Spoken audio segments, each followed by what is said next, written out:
खुलुमबाय बेयो बड'लेण्ड इंखं टेलिभिजन दिनै 25 जुन 2021 शुक्रबार खालि सानसेनि बरादखौ नोंथांमोननि खाथियाव लाबोदों आं सदानन्द दैमारिया।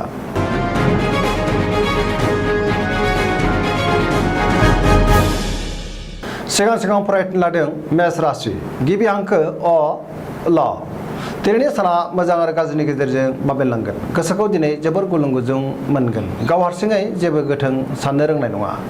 गुबुननि हेफाजाब लानांगोन। मावनो लानाय खामानिखौ थि समावनो मावफुंनो गोब्राब जागोन।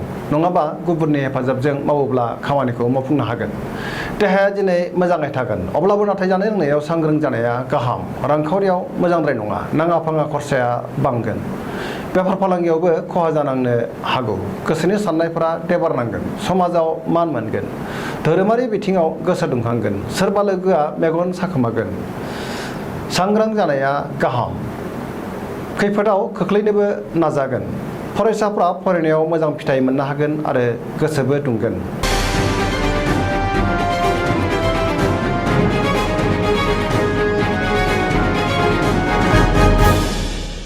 वृष राशि गिबि हांखो इ उ ब दिनैनि साना जोबोर मोजां। गोसोखौ दिनै जोबोर गोजोननाय मोनगोन। गोसोआव बोलो बांगोन। मावनो लानाय खामानिखौ थि समावनो आरो गोरलैयैनो मावफुंनो हानानै गोसोनि गोजोननाया दिनै बांसिन जागोन। गुबुनजों बाख्नाय जागोन। समाजाव मान मोनगोन। रांखावरियाव दिनै जोबोर मोजां होनजायो। मोननो गोनांफोरखौ दिनै मोननो हागोन। बेफार फालांगियाव जोबोर मोजां मुलाम्फा मोनगोन। आयआ बांगोन। न'खराव बिसि फिसायनि गेजेराव अनलायनाय फैगोन। देहाया दिनै मोजाङै थागोन। गुबुननि अनसायनाय मोनगोन। गुबुननि गोसोखौ दिनै गोरलैयैनो बोनो हागोन। लाइमोनफोरा गोसोखौ जोबोर रमान्टिक मोनगोन। फरायसाफ्रा फरायनायाव गोसो दुंखांगोन आरो मोजां फिथाइ मोननोबो हागोन। सरासनस्रायै दिनै साना जोबोर मोजां आरो मोजाङैनो बारग'लांगोन।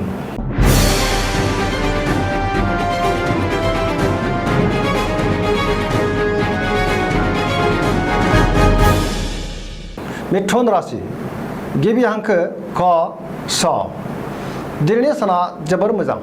गोबां धोन आरजिनो हागोन आरो आयआ बांगोन। गोसोखौ दिनै जोबोर गोजोननाय मोनगोन। देहाया दिनै मोजाङै थागोन। अब्लाबो जानाय लोंनायाव सांग्रां जानाया गाहाम। रांखावरियाव जोबोर मोजां होनजायो। गोबां धोन आरजिनो हागोन। बेफार फालांगियाव मोजां मुलाम्फा मोनगोन। न'खराव अनलायनाय फैगोन। समाजाव मान मोनगोन। गोसोनि बोलोआ बांगोन। मावनो लानाय खामानिखौ थि समावनो आरो गोरलैयैनो मावफुंनो हानानै दिनै गोसोखौ बांसिन गोजोननाय मोनगोन। गोसोआ जोबोर रमान्टिक जागोन। फरायसाफ्रा फरायनायाव गोसो दुंखांगोन आरो मोजां फिथाइ मोनगोन।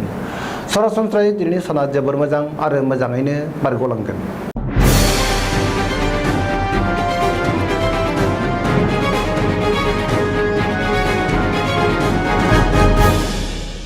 कर्कट राशि गिबि हांखो ड ड ह दिनैनि साना बारा मोजां नङा। गोसोखौ दिनै जोबोर गुलाय गुजाय मोनगोन। सोरजोंबा सोंखारि जागोन। मावनो लानाय खामानिखौ मावफुंनायाव गोबां हेंथा नुजानो हागौ। नेगेटिभ एनार्जिनि गोहोम गोग्लैगोन। रांखावरियाव मोजां नाथाय खरसायाबो बांगोन। बेफार फालांगियावबो मोजां होनजायो। न'खराव गावजों गाव एना एनि जानो हागौ। सांग्रां जानाया गाहाम।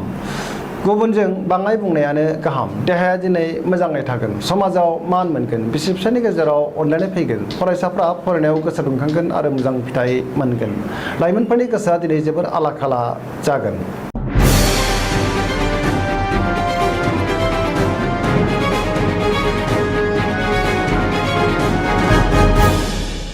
सिंह राशि गिबि हांखो म ट दिनैनि साना जोबोर मोजां। गोसोआव गोजोननाय फैगोन। मावनो लानाय खामानिखौ थि समावनो मावफुंनो हागोन। सोरबा लोगोआ जोबोर बाख्नायगोन। रांखावरियाव जोबोर मोजां होनजायो। आयआ बांगोन। बेफार फालांगियाव मोजां मुलाम्फा मोनगोन। गोसोनि साननायखौ गुबुननो फोरमायनो हागोन। मोजां अनसायनाय मोनगोन। न'खराव अनलायनाय फैगोन। देहाया दिनै मोजाङै थागोन। अब्लाबो नाथाय जानाय लोंनायाव सांग्रां जानाया गाहाम। बिदा फंबायनि हेफाजाब मोननो हागोन। बिमा बिफानि अननाय आरो बोरखौ मोनगोन। लाइमोनफोरनि गोसोआ दिनै जोबोर रमान्टिक जागोन।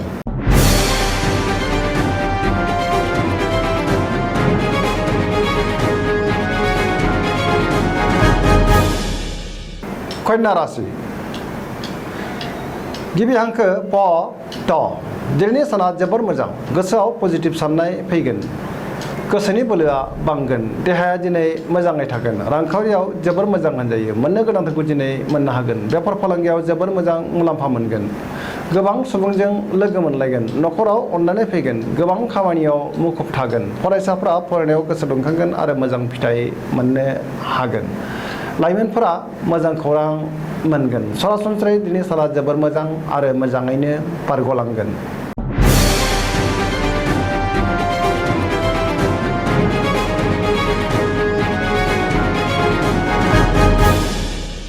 तुला राशि गिबि हांखो र ट दिनैनि साना जोबोर मोजां गोसोखौ दिनै जोबोर गोजोननाय मोनगोन गोसोनि बोलोआ बांगोन गोसोनि साननायफोरा जाफुंगोन मावनो लानाय खामानिखौ थि समावनो आरो गोरलैयैनो मावफुंनो हानानै गोसोनि साननायफोरा जोबोर गोजौ जागोन देहाया दिनै मोजाङै थागोन रांखावरियाव जोबोर मोजां होनजायो न'खराव बिसि फिसायनि गेजेराव अनलायनाय फैगोन समाजाव मान मोनगोन बेफार फालांगियाव गोबां मुलाम्फा मोननो हागोन नाथाय अब्लाबो खरसायाबो बांगोन गुबुननि हेफाजाब मोनगोन बयजोंबो अनजागोन आरो बाख्नाय जागोन पजिटिभ एनार्जिनि गोहोम गोग्लैगोन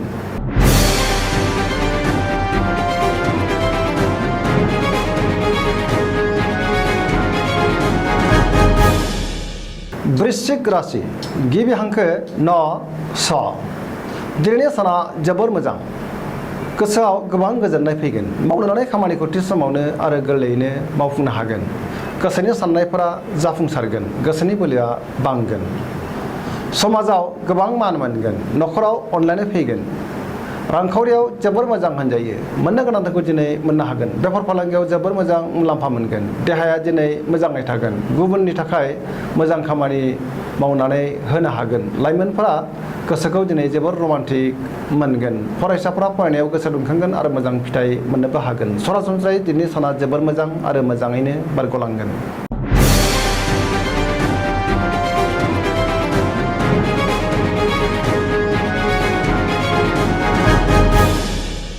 धनु राशि गिबि हांखो ध फ भ दिनैनि साना जोबोर मोजां गोसोआव बोलो बांगोन बहाबा थांनो गोसो दुंगोन मावनो लानाय खामानिखौ थि समावनो आरो गोरलैयैनो मावफुंनो हागोन गोसोनि साननायफोरा जाफुंगोन रांखावरियाव दिनै जोबोर मोजां होनजायो बेफार फालांगियावबो जोबोर मोजां मुलाम्फा मोनगोन समाजाव मान बांगोन देहाया दिनै मोजाङै थागोन न'खराव अनलायनाय फैगोन बिमा बिफानि अननाय आरो बोरखौ दिनै मोननो हागोन सेंग्रा सिख्लाफ्रा गावबा गावनि गोसोनि साननायखौ फोरमायलायनोबो हागोन फरायसाफ्रा फरायनायाव गोसो दुंखांगोन आरो मोजां फिथाइ मोनगोन सरासनस्रायै दिनै साना जोबोर मोजां आरो मोजाङैनो बारग'लांगोन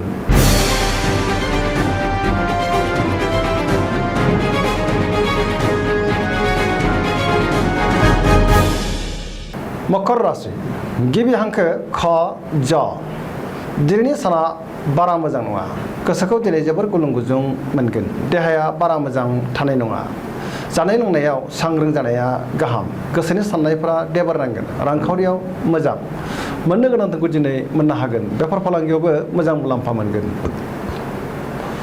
मावनो लानाय खामानिखौ मावफुंनो हागोन न'खराव बिसि फिसायनि गेजेराव अननानै फैगोन फिसाज्ला एबा फिसाजोनि थाखाय जिंगाया बांनोबो हागौ सांग्रां जानाया गाहाम नेगेटिभ एनार्जिनि गोहोम गोग्लैनो हागौ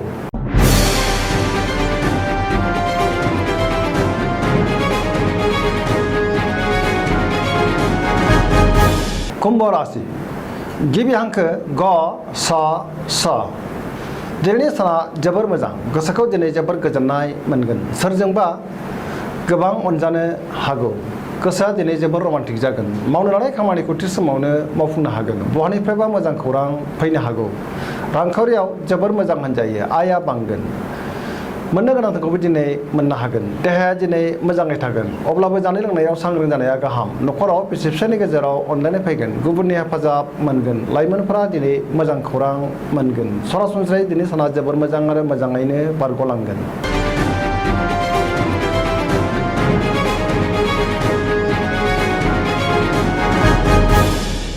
मीन राशि गिबि हांखो ड स दिनैनि साना जोबोर मोजां गोसोखौ दिनै जोबोर गोजोननाय मोनगोन गोसोनि बोलोआ बांगोन देहाया दिनै मोजाङै थागोन अब्लाबो नाथाय जानाय लोंनायाव सांग्रां जानाया गाहाम रांखावरियाव मोजां होनजायो बेफार फालांगियावबो मोजां न'खराव अनलायनाय फैगोन गोसोखौ दिनै जोबोर रमान्टिक मोनगोन सेंग्रा सिख्लाफ्रा गावबा गावनि गोसोनि साननायखौ फोरमायलायनोबो हागोन। बहाबा दावबायहैनो खाबु मोनगोन। फरायसाफोरा फरायनायाव गोसो दुंखांगोन आरो मोजां फिथाइ मोननोबो हागोन। गोसोनि साननायफोरा जाफुंगोन। सरासनस्रायै दिनैनि साना जोबोर मोजां आरो मोजाङैनो बारग'लांगोन। दिनैनि राशि फरायथिनाया एसेनोसै। जोबनायाव बेखौनो खावलायो जाहाथे नोंथांमोना सानफ्रामबो जोंनि बे बड'लेण्ड इंखं टेलिभिजनखौ नायबाय थायो आरो साबस्क्राइब खालामो। एसेनोसै, गोजोन्थों।